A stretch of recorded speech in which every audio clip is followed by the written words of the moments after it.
Hello. Gonna do some fun stuff today. It's JS here. Going to get into the Zz4 that's on the stand for the El Camino. I have a new cam for it, beehive springs, retainers, whack of stuff, roller rockers. Anyway, and new push rods and guides, hardened push rods and guides, Magnum comp cam stuff. Anyway, I'll kind of document all that stuff as I go, but the actual process of tearing it apart will probably mostly be a time lapse.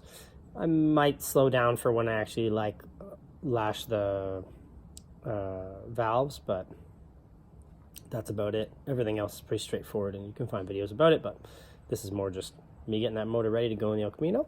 And when it's all done, maybe in the next week or so, get some guys in the neighborhood to come help pull the 327 out, put that 350 in,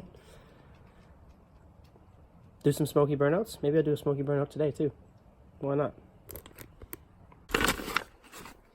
Permatex to redo the intake manifold when I take it off. These are comp cams, Magnum push rods, 7608-16. The 16 means there's 16 of them in there. And they're both hardened, so you got to use hardened guides when you do that. Otherwise, the push rods will grind into the guides that are already in there that came with those L98 heads on the Zz4. And these are, what are they? 40, blah, blah, blah. What are they? Oh yeah, 4808 5/16 flat. As the motor. Other things for today. Mother Thumper cam. This guy, it's a 107 LSA, I think. What does it say on there? I guess that would technically be it there. I thought it was bigger than that. Anyway, that's gonna be sweet. This is the stage 2 kit for the Zz4, or stage 3, whatever it is. But you need to do it. You need beehives, steel retainers, and I grabbed those. You don't technically need the push rods, but I grabbed them anyway. And here's some roller rockers from, I think these are Scorpions. What are they? No, they're Millodon, which is good, actually. I'm going to have to clean those up before I put them in. But, and I'll probably put that on today, but take the fan off because I have an electric fan in the truck. Obviously doing Gilmer belt setup. I've got new belts for that in one of these boxes. That is a shroud for the radiator. And in there, there's all kinds of other stuff, like that's for the carb. Nice big braided line for the carb. New brawler 750? Yeah, 750 double pumper. Valve covers. Those are Proform, actually. Die cast. And that is a oil accumulator that's going to go on the Trailblazer, which they're almost done with the motor. I should hear something possibly from them this week. This is the last week of, or is it the last week? I think it's the last week of July. So we'll probably have it back next month, which is rad. And then have some stuff in mind for that once it's back. But anyway, let's focus on this. Oh, blues. I get the blues when my good gal lets me down. I get the blues in the morning, the blues at night. I get the blues, mama, mama, baby, I get the blues. I get the blues. I get the blues, pretty mama, when you don't. I don't know what to do. I started tearing everything down and I realized, oh yeah, I want to change the valve springs first while everything's still timed, because I'm not pulling the heads off to do the valve springs. So what I'm doing is I'm using a tool by, I think it's Lizelle, how you'd say that? Lyle, I guess. It's a valve keeper remover, and you actually use a hammer with this. And this tool essentially separates the keeper and the seat into it when you hammer it. You take the spring out, put the new spring in, you put the new retainer, which is over there, on top of the new spring, and then you place the keepers back in, and then you hit it with the pointy part, and it will fucking, excuse my language, it will put it all back together. And you might be like, well, how are you going to do it with the head still on? Well, I'm using this. This is just a compression tester with the Schrader valve removed. And I'll hook it up to my shop air. There. And that will put pressure. This is on, obviously, top dead center. That's going to put pressure against the valves, keep the valves in. So when I hit them, the pressure in the cylinder is pushing that valve up. There might be a little bit of air escaping through like the rings or whatever. That's normal. Yeah, I'll be able to do it quickly on each cylinder. And I'm changing the rockers anyway, so as I go, I'm just going to kind of tear stuff down, take it all off, pull out the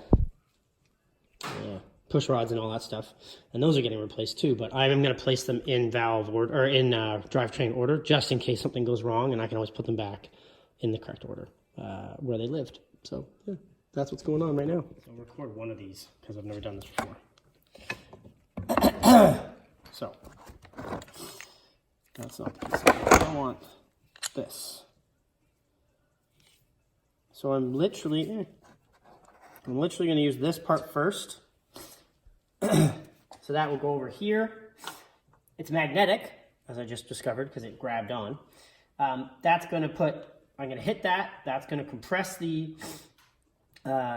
seat, but miss the valve because of that recess.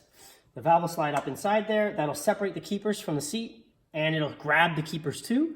And then I have to fish them out with a tool. Anything. I got a little scraper there to do it. And then I'll throw in the new valve, and that'll be it. So I just got to hook up the shop air and go from there. And then this is how I'll get that back in there. You can see this has that in the opposite, where this is going to ride on the valve stem, that part. When I hit it, it'll depress. It'll allow the keepers to jump back into the groove, and it'll reseat everything. So that's how it works. I'm guessing this one is for, yeah, something with way smaller keepers. Anyway, neat. It's a cool tool. It wasn't very expensive either. I'm stoked that I got it. So good tool if you ever have to take the valves out, or change the springs or a broken spring or anything in the car without having to pull the head off, which is ideal. So here we go. Wish me luck. There we go. You can hear the air heading into the cylinder. Let's grab a hammer.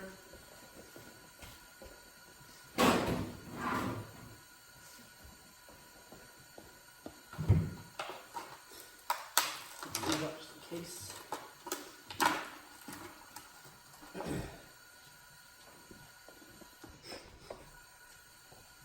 This should not be in my way. Okay.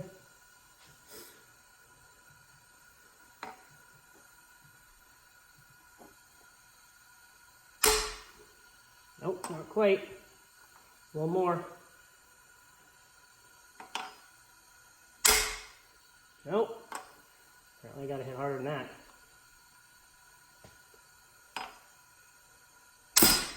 Ha! Sick. That's awesome. See? Pulls everything out. Off she goes. I'll put that in order, just cuz. I'm pretty sure these bad boys go on. And there's the valve seal in there too. That seems like it shouldn't be where it is. I guess it.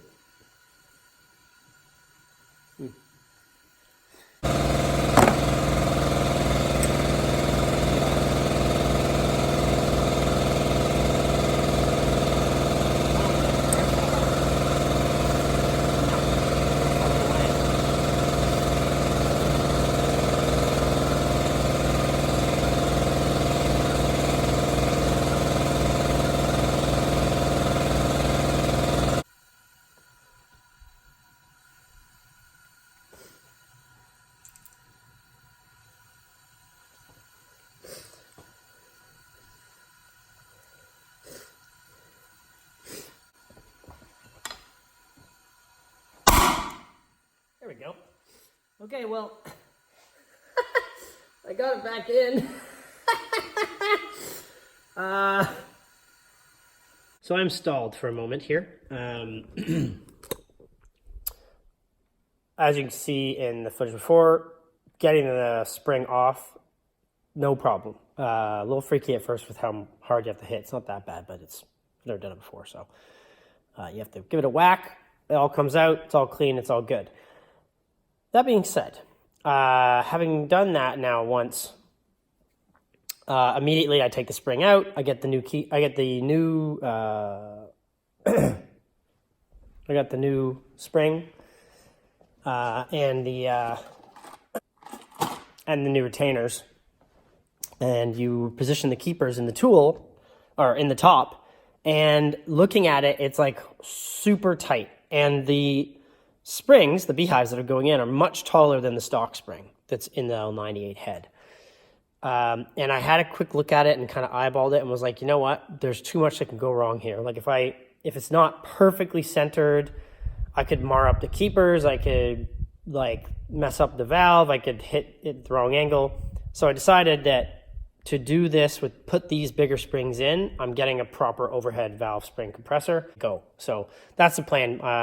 My wife is graciously grabbing me that tool from Lurco while she's in Langford, and I'll end up picking this up tomorrow. So this is a pause in the middle of the video. I might actually do some other stuff on the engine instead, but we'll see. Here's where we're at. All lifters are out. That's all the exact order it came out in. And I lay them exactly how they come out. So like there's no way of putting them in wrong. They got to go back exactly how you pick them up is how they slide in. And I got a few parts coming.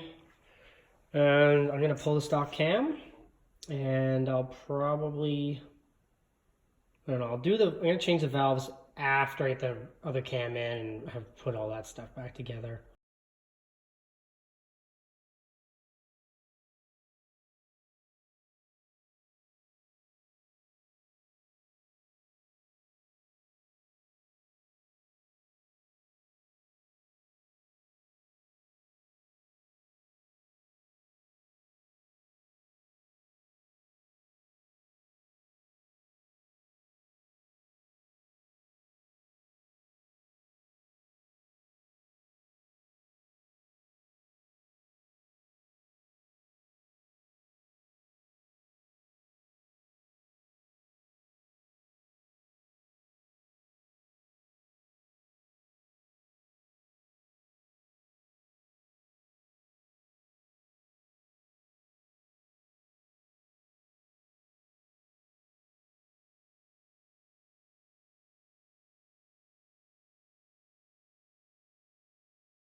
Place over the course of about 2 weeks.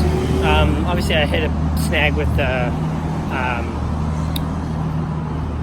changing the valves from the stock ones to the beehives, and during that process I learned some things, which is great. That Lyle tool works really well for removing. Not possible really to put anything bigger than a stock spring back in, or kind of over a certain height, because you're just too much risk of damaging the valve or anything like that. So then I went and got a Performance World. Version of that tool, which is like it's like a vise that you screw down and you can kind of preload the spring to get it smaller. Totally useless.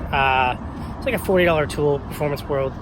It's like their universal above compression tool. So that got returned. Then I got another one from Princess Auto. It worked way better, and I did get one spring on using that, but it was such a pain that I was like, you know what? I'm just gonna do a little bit more research, and I ended up using the one you see in the video, which is like the simplest thing ever. It's just a piece of stamped steel with like a powder coating on it, or almost like a truck coating on it to kind of protect all the pieces you're touching, and just leverage. Nothing better than leverage. So that went really well. Everything went in fine. All I have left to do now is just throw the pan seal on. I'll probably do it tomorrow. Timing cover and the damper, and then I can put the Gilmer assembly and stuff on too. So I'm going to do another video of that. And I'm hoping to swap that in this month. It is August, the first week of August. We'll see if I'll be able to do that. Yeah. If you like this video, stay tuned. There'll be more. Cheers.